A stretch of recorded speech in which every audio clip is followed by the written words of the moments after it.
Galatians 6, 1 through 5, and see how much Paul says. We think it's really about the other person, but he says, you know what?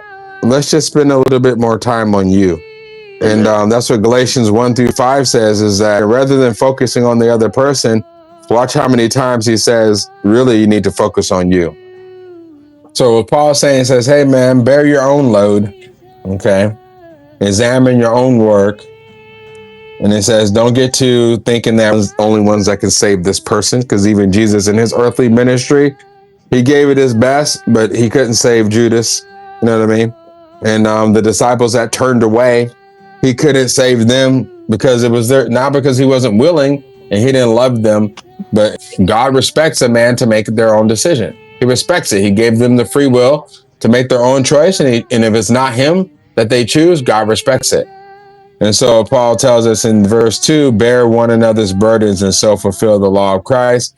And then back up to verse 1, he says, if you're spiritual, be gentle with the person in the spirit of gentleness. Consider yourself lest you also be tempted, lest you could become so focused on another person that now the guards are down on ourselves.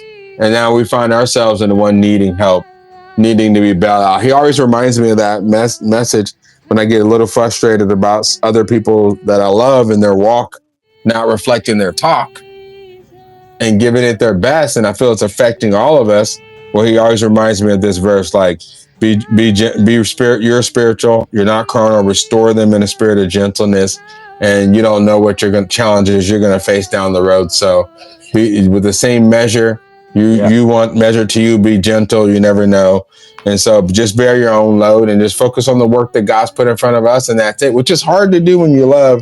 You want to fix everybody. But even Jesus, it says he was moved with compassion for the people. He saw them as with the sheep without no shepherd because they were scattered.